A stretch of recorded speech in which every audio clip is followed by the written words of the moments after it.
es Expreso Yatasto.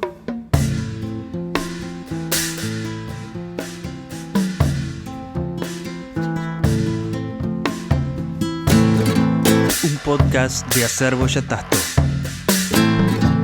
www.acervoyatasto.com.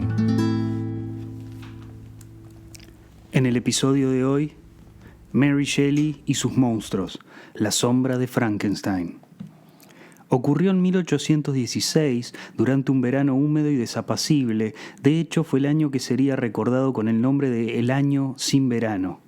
Estamos cerca de Ginebra, en la villa Diodati, propiedad de Lord Byron, conocido tanto por sus virtudes poéticas como por sus excesos, sus incontables líos amorosos y relaciones inmorales. Los rumores de incesto con su media hermana Augusta son los que desencadenan el retiro a Suiza, donde alquila la Maison Chapuis. En ella se desarrollaban largas veladas en las que se leían, entre los huéspedes fugitivos, puesto que cada uno de los que estaban en ese lugar huía de algo, relatos de terror, historias de fantasmas, historias alemanas traducidas al francés, y esto era debido a que la erupción del monte Tambora tuvo un fuerte impacto en la atmósfera, por lo que el clima los defrauda y frustra sus pretensiones de pasear por las montañas que bordeaban la ciudad y de navegar por el lago. Hasta que una noche Lord Byron propone a todos los presentes la escritura de una historia de terror de su propia invención. Toda esa escena romántica, como afirma el escritor José Calles Vales, especialista en filosofía y estética de la literatura del período romántico, resulta hoy indispensable también para disfrutar la experiencia de leer El Frankenstein de Mary Shelley. Junto al poeta George Gordon, Lord Byron, que contaba 28 años, se entregaron a aquel entretenimiento estival y literario otras 4 personas. Mary Wollstonecraft Godwin, que por entonces aún no había cumplido los 18 años, su futuro marido, Percy Shelley, la hermanastra de Mary, Mary Jane Claremont, alias Claire, embarazada de Lord Byron, que anteriormente había sido amante de quien desposaría más adelante a Mary Shelley, y el médico personal de Byron y compañero de borracheras John William Polidori. De aquel juego nació una obra que es considerada como cumbre en la literatura universal, escrita por un adolescente de apenas 18 años, Frankenstein o el moderno Prometeo, que se publicaría solo un año y medio después. La autora escribe en el prólogo de su novela que el evento en que se funda esta ficción puede ser sostenida como probable por los postulados del Dr. Darwin, así como los escritores fisiológicos alemanes. No es una mera obra de la imaginación, aclara la autora, y añade, a pesar de ser imposible desde el punto de vista de los hechos físicos, agrega un punto de vista a la imaginación para poder comprender las pasiones humanas. Más adelante, Mary Shelley hará una descripción de cómo fue que concibió la historia. Vi, con los ojos cerrados, pero con una imagen mental muy clara, al estudiante de artes maléficas inclinado sobre la cosa que había logrado formar. Vi la espantosa monstruosidad de un hombre allí tendida y luego, por el efecto de alguna maquinaria poderosa, observé que mostraba signos de vida y se despertaba con los movimientos torpes de un ser medio vivo. Debía ser horroroso, porque absolutamente horrorosos deberían ser todos los intentos humanos de imitar la fabulosa maquinaria del creador del mundo. El éxito debería horrorizar al artista, huiría de su odiosa invención, conmocionado y aterrorizado. Esperaría que, abandonada a su suerte, la débil llamita de la vida que le había infundido se fuera apagando, que aquella cosa que había recibido una movilidad tan imperfecta volviera a hundirse en la materia muerta, y así podría dormir con la creencia de que el silencio de la tumba sofocaría para siempre la fugaz existencia del espantoso cadáver al que él mismo había considerado como una cuna de la vida. Se duerme, pero se despierta, abre los ojos y ve aquella cosa horrorosa de pie, a su lado, abriendo las cortinas del dosel y mirándolo con aquellos ojos inquisitivos, amarillentos y acuosos.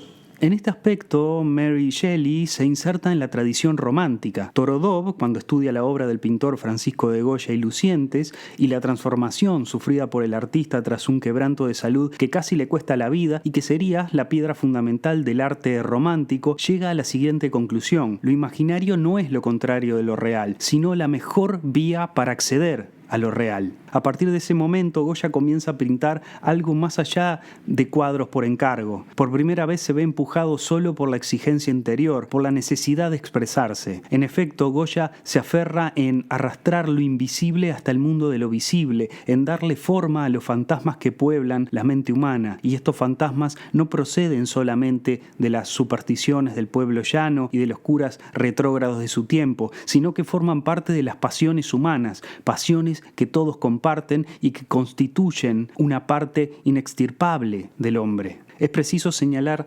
además, que este cambio radical coincide con un momento de gran incertidumbre en el plano social, un acontecimiento inaudito que hace que se tambaleen todas las sociedades del continente europeo. En enero de 1793 guillotinan al rey de Francia, Luis XVI, primo del rey de España, lo que pone de manifiesto la insospechada fragilidad del orden social. Frankenstein se enfrenta a su creación y la encuentra monstruosa. Su primer impulso es la negación ante la estupefacción que le provoca. Se da cuenta del error y no la reconoce como una creación propia. Pero lo que al principio era un monstruo que caminaba con torpeza, que parecía apenas vivo, se va a desarrollar en su monstruosidad. El doctor Mario Savant afirma que algunas personas prefieren sostener aspectos negativos de su personalidad simplemente porque son habituales. Como dice la tradición rabínica, el principal problema de una transgresión es que cuando se transforma en habitual creemos que no es una transgresión. La habitualidad de nuestros actos encubre su negatividad. Nuestra identidad es una identidad de movimiento y es necesario conocer ese movimiento para unificar nuestro yo. En esto reside lo monstruoso de enfrentarse a la criatura que uno mismo ha construido, como una suerte de desdoblamiento, porque empieza a cuestionar lo que uno creía que era su identidad, su yo. De la serie de caprichos de Goya, el número 6 lleva el nombre Nadie se conoce. El manuscrito del Museo del Prado añade: el mundo es una máscara, el rostro, el traje y la voz, todo es fingido. Todos quieren aparentar lo que no son, todos se engañan y nadie se conoce. Según Torodov, el proyecto ya no es destruir las supersticiones y los fantasmas, sino entenderlos y por consiguiente domesticarlos. Cuando lo consigue, estas visiones ya no dan miedo, sino risa. Frankenstein es incapaz de reconciliarse con su sombra, por lo tanto el monstruo sigue siendo aterrador a tal punto que su propia sombra lo sobrevivirá. La criatura continuará viviendo luego de que muera su creador. La trama de la novela se va a desarrollar a partir de la correspondencia que Walton, un explorador polar, le envía a una tal Mrs. Saville, en la que describe en detalle su encuentro con Victor Frankenstein en una expedición en la que ambos coincidieron. Se advierten por lo menos dos planos en el relato, ya que es el propio Victor Frankenstein que da testimonio de su vida y que el remitente de las cartas transcribe. Hay un plano interno en el relato de Victor y es cuando se encuentra cara a cara con el monstruo y este le cuenta su historia, de cómo aprendió a hablar, cómo logró sobrevivir a un entorno de lo más hostil y cómo dio con la huella de su creador. Se podría decir que este monstruo creado por Frankenstein no existe fuera del relato, es decir, si uno se pone a analizar, los únicos que ven al monstruo y pueden dar cuenta de ello, curiosamente son los dos narradores dentro del plano de sus respectivas historias. Cuando Walton, es decir, quien escribe las cartas, por fin ve al monstruo, es inmediatamente después de la muerte de Frankenstein. Esto significa que el monstruo, que antes vivía solo en el relato de Victor Frankenstein, hasta el momento como una construcción narrativa, se revela ahora en el otro narrador, una vez muerto el primero, que puede dar testimonio, es de hecho el único capaz de darlo, sobre esta entidad espectral. Victor Frankenstein es presentado como un estudiante en Ingolstadt, Alemania, donde crea a su criatura. Marcos Sedgwick, en el libro Los monstruos que merecemos, destaca el hecho de que cuando el monstruo despierta tras arduos esfuerzos de Victor, la autora priva al lector de los detalles de dichos esfuerzos. Para Sedgwick, en primera instancia, esto parece síntoma de una escritora demasiado perezosa. Victor entonces se levanta horrorizado por la empresa que acaba de cometer, se marcha tambaleante y deambula sin rumbo por la ciudad. En otras palabras, parece que en ese momento el propio Víctor fuera el espejo de su criatura. Aquí es el momento en que podemos adentrarnos en uno de los arquetipos definidos por Carl Gustav Jung, el concepto de la sombra. Para Jung, el encuentro con uno mismo constituye una de esas cosas desagradables que se evitan mientras sea posible proyectar sobre el entorno todo lo negativo. Si se es capaz de ver la propia sombra y de soportar el conocimiento de ella, está resuelta una pequeña parte de la tarea, al menos se ha eliminado el inconsciente personal. Ahora bien, la sombra también es una parte viva de la personalidad y por eso también quiere vivir de una manera u otra. Cuando el monstruo de Víctor cobra vida, se podría decir que es el momento en el que el propio creador se enfrenta a su sombra, que ahora tiene vida propia y es independiente al ego, a la persona, a la máscara. El arquetipo de persona de Jung es exactamente eso. Persona era el nombre que recibían las máscaras en el teatro antiguo. La persona es la apariencia, como uno se muestra ante el otro en un contexto social determinado. Jung pone el ejemplo de una escisión que se puede encontrar en los sujetos ordinarios puestos en circunstancias diversas, los cuales, conforme van pasando de un entorno a otro, su personalidad va a sí mismo experimentando cambios muy llamativos, haciendo en cada caso la aparición de un carácter con rasgos marcados. Un entorno determinado reclama una actitud determinada. No se actúa del mismo modo en el círculo doméstico que en el de su profesión. ¿Cuál de las dos personalidades es la verdadera identidad de la persona? Según Jung, ninguna de las dos. La persona no tiene un carácter real, no es en absoluto una persona individual, sino colectiva, en todo momento amoldada, en otras palabras, a las circunstancias y expectativas generales. La persona de Frankenstein, el personaje que interpreta ante los demás, es la de hombre cuerdo, inteligente, atractivo, joven, capaz frente a la comunidad científica, consagrado a una ciencia para la cual creía poseer un talento natural. La criatura, su creación, es monstruosa porque pone en riesgo a su persona, la corrompe. El peligro está, dice Jung, en que uno se vuelva idéntico con la persona, que la máscara quede adherida a la piel. Ya no se vive más que en la propia biografía y es preciso tomar la desesperada determinación de un Heracles que se arrancó del cuerpo esa túnica de Neso y se metió en el fuego voraz de la llama de la inmortalidad para transformarse en lo que realmente es, o como Jacob, que lucha contra el ángel en Génesis 32, lo vence y deja de ser Jacob, es decir, el nieto de Abraham y el hijo de Isaac, para adoptar su verdadera identidad, Israel.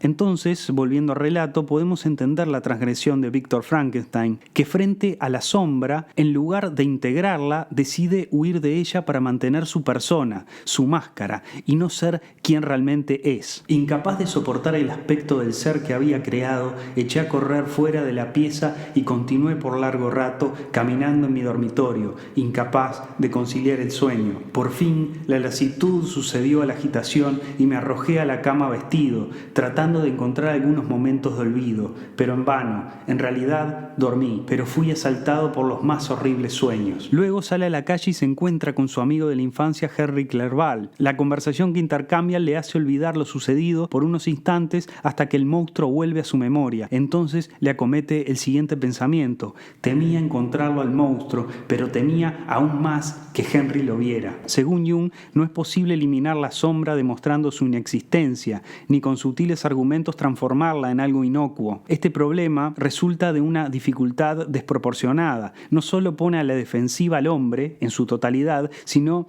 que también le recuerda su desamparo y su impotencia. Y esto es exactamente lo que le va a suceder a Frankenstein. Va a cuidar las apariencias hasta el final. Las naturalezas fuertes, o deberíamos decir las débiles, añade Jung, inventan algún heroico más allá del bien y el mal y le dan un tajo al nudo gordiano en lugar de deshacerlo. Pero más pronto que tarde hay que saldar la deuda, confesárselo a sí mismo. Esto es a lo que Frankenstein se resiste y todo se sale de control. Luego de pasado un tiempo en el que Víctor Frankenstein estuvo convaleciente, preso de una fiebre nerviosa que lo recluyó durante varios meses, se entera a través de una carta que su hermano menor, William, ha sido asesinado. Inmediatamente se da cuenta de que el monstruo que él mismo creó es el autor del crimen. La culpa recae sobre él, pero las autoridades acusan a la sirvienta de la familia, Justine, una mujer que destaca por su pureza, su sencillez y su buen corazón. Estas mismas características tendrá Elizabeth, huérfana que vive con los Frankenstein desde que ella y Víctor eran niños. En la infancia eran inseparables y Víctor se termina comprometiendo con Elizabeth. Pero los acontecimientos se precipitarán de tal modo luego del encuentro que Víctor tendrá cara a cara con su monstruo. Es entonces que la criatura hablará con su creador por primera vez y le dará parte de sus peripecias, de cómo aprende a hablar el idioma, de cómo por su aspecto monstruoso era sistemáticamente rechazado y marginado, cómo a pesar de eso logra sobrevivir y encontrar refugio. Confiesa su autoría en el crimen de William y le pide un único favor que permitirá la reconciliación definitiva: que conciba su contraparte femenina. Frankenstein al principio acepta la propuesta y emprende la tarea. Cerca de la conclusión de la misma la abandona y destruye el trabajo realizado. Las consecuencias de renunciar a la conciliación con su sombra serán terribles. El monstruo de Frankenstein terminará asesinando a su prometida, privándolo así de todos los personajes femeninos de su vida. Recordemos que su madre muere al poco tiempo de que Frankenstein llegara a Ingolstadt para realizar sus estudios. Su madre muere por asistir a Elizabeth, que había contraído escarlatina. La segunda se cura, pero contagia a la primera, que muere a los pocos días. Justine es condenada a muerte por el asesinato del hermano de Víctor, muriendo como una mártir, y ahora la criatura de Frankenstein asesina a Elizabeth a un día de contraer nupcias con su creador. Conviene volver al momento en que Víctor se entera de que Justine es falsamente acusada por el crimen de William, el primer crimen que comete su criatura. En ese momento siente la necesidad de defender a Justine, pero al final, con tal de mantener sus apariencias y no ser tratado de loco, decide callar. Mi historia no era para anunciarla públicamente. Su asombroso horror podría haber sido considerado como una locura por el vulgo. Esta acérrima defensa de su persona, de su máscara, le costará la vida a todos sus seres queridos. Una vez que el monstruo culmina su sangrienta tarea, Frankenstein lo persigue con el fin de eliminarlo, pero muere en el intento. La manía persecutoria que se apodera del protagonista una vez que su sombra cobra vida nace de una enfermiza relación de desconfianza, como sostiene Jung. Como sustituto de las cosas vivas y normales del mundo circundante nace una realidad ilusoria en la cual, en lugar de hombres, se mueven inquietantes, espectrales sombras. La ausencia de lo femenino está, por supuesto, en el acto mismo de la concepción de la criatura. Víctor Frankenstein desafía las leyes de la naturaleza creando vida sin necesidad de una contraparte femenina. Es la independencia total de toda proyección del arquetipo del ánima, otro de los conceptos junguianos más conocidos. El ánima es la parte femenina ictónica del alma, que está presente en el inconsciente del varón. Lo que el monstruo le pide a Frankenstein es una persona sobre la cual proyectar su parte femenina del alma.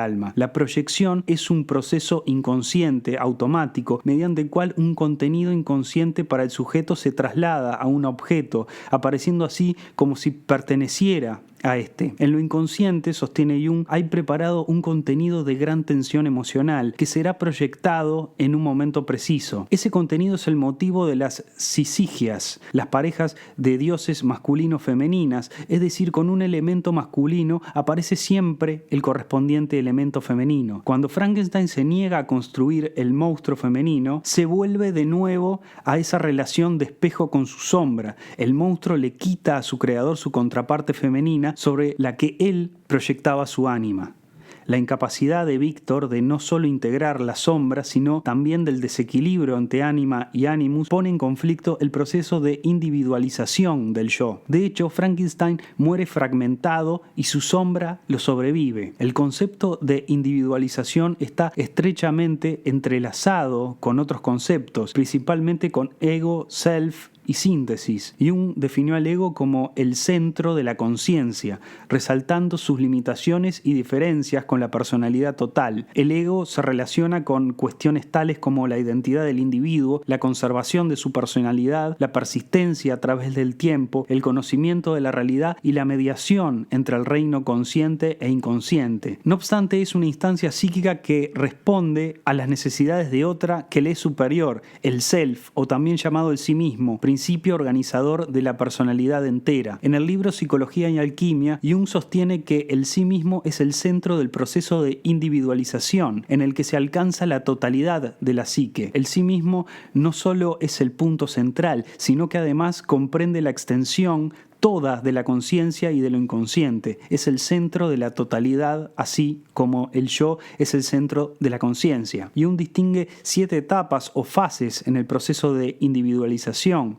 La primera es la llamada o vocación. Luego viene la toma de conciencia de esa llamada. La tercera implica la decisión moral o respuesta a la llamada, lo que lleva a la cuarta, que es la desalineación parental, y seguido la quinta, que es la desalineación social, o lo que se conoce también como retiro de la máscara. Las últimas 2 fases son en las que Víctor falla, es decir, la integración de la sombra y finalmente la integración del ánima animus. Víctor Frankenstein actúa del mismo modo que el hombre moderno. Jung dirá de este que se ha alejado demasiado de ese hecho que es lo inconsciente, subestimando su oposición con la conciencia. Hasta se ha olvidado, añade, de que la psique en modo alguno es una intención nuestra, sino que en su mayor parte es autónoma e inconsciente. De ahí que la aproximación a lo inconsciente determine en el hombre civilizado un miedo pánico, debido no en escasa medida a la amenazadora analogía de las perturbaciones mentales. Pero, y a modo de conclusión, ¿cuánto sabe realmente uno de sí mismo? Según toda la experiencia, dirá Jung, muy poco. El encuentro con uno mismo implica, en un principio, el encuentro con su propia sombra. Pero hay que conocerse a sí mismo para saber quién se es, puesto que lo que viene después de la muerte es, inesperadamente, una ilimitada extensión llena de inconcebible imprecisión, en la que al parecer no hay ni afuera ni adentro, ni arriba ni abajo, ni aquí ni allá, ni mío ni tuyo, ni bueno ni malo. En el mundo de hoy, donde la máscara lo es todo, deberíamos preguntarnos por el monstruo. El monstruo que llevamos dentro, el monstruo que hemos creado, el monstruo con el que cargamos, es el monstruo que también somos. Esto fue Expreso Yatasto. Todas las referencias bibliográficas pueden encontrarlas en la descripción del episodio. El diseño gráfico está, como siempre, a cargo de Café Estudio Audiovisual. Búscalos en Instagram, café-estudio audiovisual.